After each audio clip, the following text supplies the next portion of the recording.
I don't know what I did to make everybody hate trees. Everybody hate trees. I don't know what I did to make everybody hate trees. Everybody hate trees. I don't know what I did to make everybody hate trees. Everybody hate trees.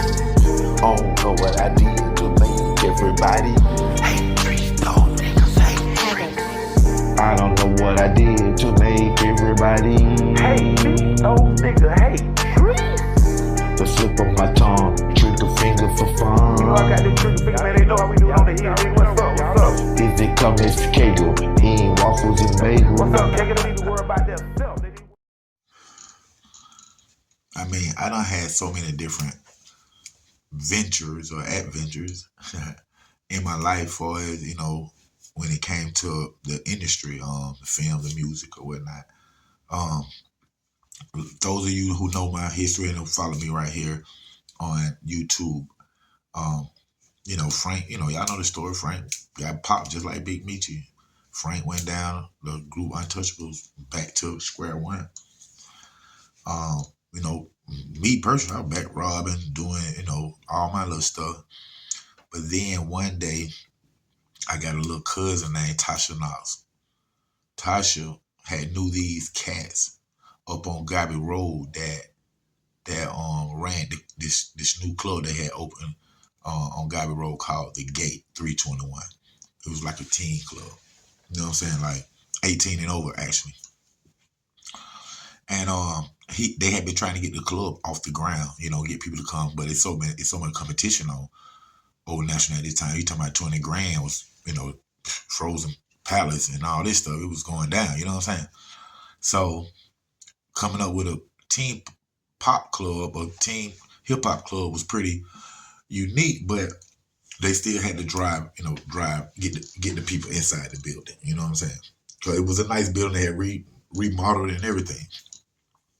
So Tasha, my cousin Tasha, talking to the guys one day, and they had a few guys come up and perform, you know, on Friday, Saturday, stuff like that, but they really didn't bring no crowd, she told me.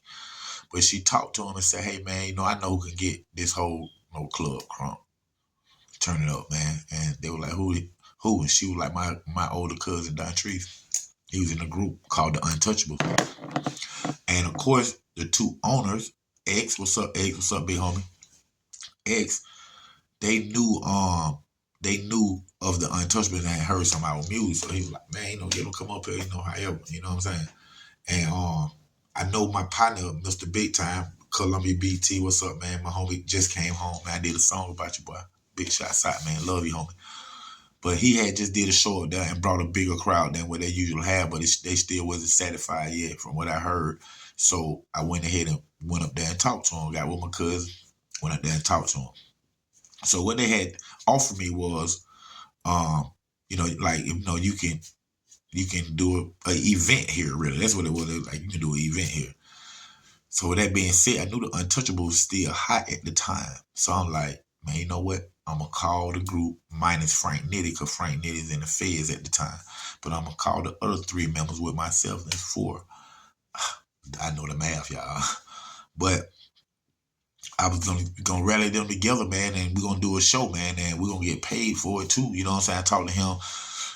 The event was the Untouchable performing live. He was going to give us the money that he made from the door, and we got to split it 4 ways. So I ended up talking to the group, man. They were so happy about it, man, that we ended up getting a limousine, man. You know what I'm saying? We ended up getting a limousine that night. All us piled up into it with some of our partners like Big Chris, East Point, you know what I'm saying? Mike Cameron, my partner over there in East Point, man. Big shots out to 1010 and everybody over there on Hell Angels. Rest in peace, Mick. We love you, homie. Miss you. And I'm sorry. So we got the group together. We got us a limousine, man. We got the bottles, and we pull up at the spot. I mean, I'm out the sunroof of the limousine when we pull it into the parking lot of the club, 321 The Gate. Gabby Road, big shots out to my Gabby Road homies. And when I say that parking lot was packed all the way to the Exxon and Next2Blow and the Burger King parking lot. And then you had spectators and everybody outside waiting for the Untouchables' arrival. I mean, the highlight of my career in a group. Real talk, man. This real talk. But we end up going in there, man, and we rocked that show, man. This real talk. We rocked the show. And the club owner came to me at the end of the show. He ended up giving me the money, and I had to split it. You know, it wasn't nothing but like $175 a piece, split it 4 ways. So, you know what I mean? Yeah, after we split it 4 ways, it was $175 a piece. You know what I'm saying? Whatever. So after that, he had came to me. He had said before I left that night, he said, "Hey man, check it, man. If you can do this every Saturday, you can have all the money from the door. Just let us have our bar." I'm like, what? So that's when I first got the bug and learning how to promote in clubs and events and things like that. I always was a great creator. Like things just pop in my head, and you know, just I write them down. Like when they come to my head, I write them. I put them on a piece of paper before I can see them. And once I can see them, everything that I've done from new co-producing New Orleans Exposed to American Kids with Young Money, whatever I done produced, it was here first, then on a piece of paper, and then you know it came to life. So I did, you know, I started doing Saturdays at 321 on Gabby Road, man. And, you know, that's when, you know, 2 Chainz come to my house with my partner, Mr. Bangladesh from Bangladesh Productions. And he wanted to do a song, you know what I'm saying? Before he left, I told him he could, you know, he came out and performed before. But before he left my house, he told me, you know, he asked me, "Hey, Trees, can I do 2 songs?" Yeah. Yeah, Chainz. Yeah. So, yeah, I got to holler at you, too, when I see you, too, homie. So anyway, so like people, you know, 2 Chainz came up there, you know, Cool Breeze. My brother Deuce, rest in peace, man, Tremaine, Knox, Deuce. My little brother got on stage and rocked it with 2 Chainz. And both of them performed that same night together, night that you will never forget, man. But, you know, wet t-shirt contest, man, best dress, Halloween, I was just coming up with all type of events, man, just keeping that thing going, man. And of course, you know, you start having underage drinker and undercovers being in there and things of that nature, and the club ended up getting shut down. The club got shut down, but it wasn't the end of, you know, my career for is that, you know, once one thing closes, I go to the next thing, you know what I'm saying? Even if it's back to the streets, just like I went. But you know, at this time I had a daughter. I had a daughter too, my first child. You know what I'm saying? Desiree Knox, love you, baby. But I had a daughter, and you know, like, you know, she, you know, things was slowing down because her mother already had like 2 kids from a previous relationship. So when me and her started dating, she had 2 kids, and she had my daughter. So I was already at 19, she was 25. I was dating an older chick, you know what I'm saying? And we dated for 10 years. We was together for 10 years. And you know, like I said, she had kids. Then my child came. So I was already like a stay-at-home dad, even though I was selling weed and stuff, but stay-at-home dad and all this stuff. So I had time on my hands. It slowed me down on the roaring thing though. And once once that club right there was shut down, what happened next was, you know, time passed. Me and my daughter's mother had separated for after 10 and a half years, something like that right there. And then I ended up meeting my wife, you know what I'm saying? Ended up meeting my wife, which we've been together for 15 years, been through thick and thin. Nobody can break us. Jehovah got us. Thank you for blessing me with her. And I met her, and she was from Kansas. And she moved down to Noonan, Georgia, which is like 30 minutes from College Park, Atlanta, whatever. And once I met her, we ended up in a spot, and we moved away from the city, you know what I'm saying? Because then, like right off the rip, she had a little baby, you know, my little son, was my firstborn with her, you know what I'm saying? So anyway, we moved down to Noonan, and we were staying down now. Peaceful, I love it. Nobody that know me, it was just something different and stuff. Even though, you know, you got hood, you got the same thing that going on in College Park down in Noonan. I got partner down there do the same thing, gang bang, do it to you. But while I was down there one day, I was hollering at my partner named Uga. Uga, what's up, homie? I love you, boy. Down there in Noonan, man. Step, what's up, man? But yeah, my partner named Uga, man. I had met him. He was staying next door to me, so I go up there and holler at him, you know, "Hey, you got some weed?" You know, when you first move and stuff somewhere. But after, you know, a few weeks of hanging out with him and just chilling, very cool dude, I asked him where he worked at. He told me he was a cook, and he told me he worked at a club called J. Paul. And I knew J. Paul club owned by my homie Mike. Big shots out to Mike. I knew J. Paul was in Riverdale. My cousin got killed there. Rest in peace, Mary and Knox. I love you, bye, boo boo. And I knew J. Paul. So I'm like, you talking about J. Paul up in Riverdale? He said, nah, they got a J. Paul phase 2 down here in Noonan. So what? So I end up going and hollering at the owner, which is Mike, and told him who I am. I gave him my documentary and plus the New Orleans Expo, the first one I done. And some of my music as well, the Untouchables and some of my solo stuff I had been working on. And I told him, I can get the club crunk, man. I did it, up there at 321 the gate, you can ask around, blah, blah, blah, blah, blah, blah. And with him being from up there in Riverdale, he said, yeah, I remember that era when that, boom. So he knew my work. So he introduced me to the manager, which is Don Dizzle. What's up, Don? He introduced me to the manager who had a best friend, Chino, free Chino, I love you, man. And they was like, you had the manager, and then Chino was like a promoter for the club. You know what I'm saying? See, I ain't no club promoter, but I am. I can promote the club, as a club promoter. But I'm just a creator. You know what I'm saying? I'm just a creator. And everything, So once I met Chino, I came up with idea, this, with some of the keyboard Gotti and, things like that. And, like these, like, it was on, they gave us a Thursday, the worst day, out of the week. Mike had an opening for Thursday for us to do an event, so I had to work on like a Thursday, and his hottest day was the next day, Friday. Then Saturday was pretty good, but I'm like, okay. So like I said, we came up with something that really didn't pan out. I can't remember the name of the event, man. Like, I can't remember. But after that, me and Chino went back to the table, and we sat there with Don Dizzle, and we came up with Next2Blow, and it was an artist showcase.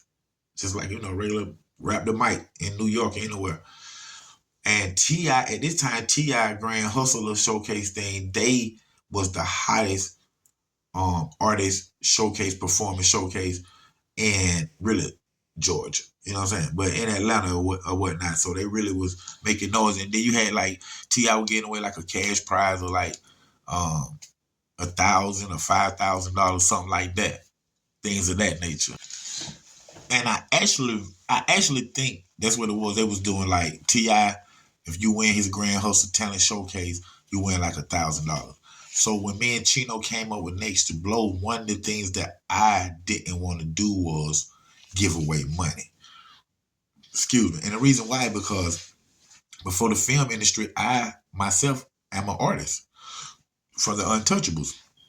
And I knew how the artists live, meaning if you got a showcase and I win $1,000, if I win, if I go do the showcase and win $1,000, just think, when I leave from that showcase, time I go out that door, that money decreases, meaning I got 2 of my partners with me that came and supported me. I'm going to shoot them some. They're my partners, man. When I get home, I'm going to shoot Mom Dude something. Stop by Mom, shoot Mom something. Shoot my sister something, buy some weed, pay a phone bill, pay a car insurance. Then I'm back trying to go do another show for $1,000.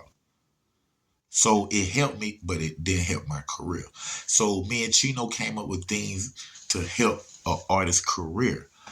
And when I did the Next2Blow showcase, I set it up because, remember, I'm a film producer at the same time. So when I put this showcase together where you have to come in and pay $20 to perform a song, or open the show and pay $100,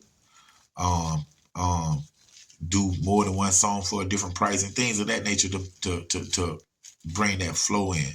But what we did that really enticed the artists to come and sign up for the showcase was, instead of giving you that $1,000, we will holler at, in independent local magazines. And we'll have 4 magazine sponsors for this event. And if you win, you get a centerfold in the magazine. From my partner Mike, Hot Block Magazine, rest in peace, Mike, we love you, we miss you, boy.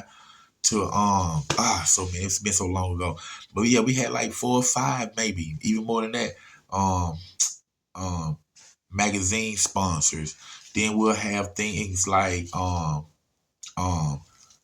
Bangladesh. If you win the whole series, because it's a 5-week show, a 5-week show. If you win the series, Bangladesh might let you do a 9-hour block in his studio. Metro Boomin might give you a beat. Mr. Big Time, Shawty Boy, Soldier Boy put a verse on your track. So it was things like that at Next2Blow that made us stand alone. You know what I'm saying? And like I say, from magazine company to that, but keep in mind, like I said, I'm a film producer. So this whole club was set up like a hip hop American Idol. You're gonna have your host, you're gonna have your fly girls, the girls who bring the judges drinks, waters, pencil, pen, things of that nature, and they're gonna have a Next2Blow gift. About 5 or 6 pretty little girls. Then what you have is the cameras. We're filming. We were filming all this. Every show was filming. First week, second week, all the way to the 5th week. Then the 5th week, all the winners of all 5 weeks come back and go against each other for the grand prize. And when I said we did a grand prize, it don't just be a magazine that week. It be all of them. Like you get we'll say a 7-hour block studio time at Metro Boomin. At Bangladesh, we'll say, just saying, Bangladesh will give you a track. Soldier Boy will get on a verse, and you got magazine centerfold. You get all that stuff if you win Next2Blow. So we was doing things like that, man. We had a Next2Blow mixtape that was running, and all the TVs in the club had Next2Blow videos, meaning local artists could pay, we'll say $25, and for 60 days, their video will be running in the club. You know, the club be going Monday, Tuesday, Wednesday, Thursday, Friday, Saturday, Sunday, and you got different people in there doing this, dancing, music playing. But what's running on them TV is Next2Blow videos, artists, upcoming artists. So it was a lot of promotion and things to help the artists get out there and help the artist's career. You know what I'm saying? And like I say, we was filming it, and it was set up like a hip-hop urban American Idol. And what I mean by that is we had a host, from Brittany Jules to Chino himself. We had a host that came out. We had the girls. And then we had the judge. That was the most important part. I was trying to hold it, trying to make sure I didn't forget anything else. But the most important part, we had judges. We had 3 judges every week. We had 3 judges. And the judges consist of, and these are true names, people that have been on my panel on Next2Blow. Metro Boomin, K-Camp, Bangladesh, Dungeon Family, Vivica Fox, been down there. Rich Homie Quan, been to the J. Paul Phase 2 down in Noonan. Juvenile, Trina, Avant. Man, the list goes on, man. So these was our celebrity panel, man. You know what I'm saying? Rocco, I think Rocco. Now I don't know if it's Rocco. But man, some of everybody was on Next2Blow, man. And then what happened? Like I said, it was Thursday we had. With that being said, we start like Thursday was the hottest day at that club by the time I left, man. And when we did these shows, not only do we have celebrity guests, celebrity, special celebrity panel judges, but we had celebrity guests. You know what I'm saying? From Big Baby D, DJ all the way to the biggest show that we ever done. I just thought about it. It just came in. I got lost it, but it came right back, y'all. The biggest show we ever done was on Metropolitan, Stewart Avenue, to the old OG SWATs people. They had this like cathedral thing, and inside it was like Next2Blow. We had vendors, we had Ventures on one floor. On the second floor, we had, the first floor we had vendor. It was like food, snacks, liquor, all that stuff. Then the other vendors was painters or just different people, taking your picture, things of that nature. So it was like 3 floors, and at the very top floor, it came out like Apollo, and that's where the performances and thing was at. But that was a show where Nick Cannon group, Ncredibles and all that, man. And we flew them down here, Next2Blow, flew them down here to open the Next2Blow show for us, which was a great show right there, man. And what started happening with Next2Blow after that Nick Cannon show that we did was we started getting phone calls from Valdosta, Georgia. Hey, man, we love what y'all doing, man. We want y'all to come down here Next2Blow. Boom, we in Valdosta. In that club, doing the artist showcase thing, same thing. Then we get another call next week, Columbus, Georgia. Macon, Georgia. Now we in North Carolina doing Next2Blow. Now we in South Carolina. Now they done hit us. My partners up there in DC, BZL, all y'all, man. Marcus Smoot, Dale, Barkley. I know you down here in Atlanta now. But all my partners down, man, up there in DC, man. We end up going up there with Soulja Boy, Artist Shawty Boy, as our headliner. And we went up to DC and turned that thing out, man. And like I say, man, folks start calling up from all different clubs everywhere to do Next2Blow, man. They don't talk about, man, I'm talking about come for nothing. And I can just grab it and just see it and then just do it with no pressure by myself.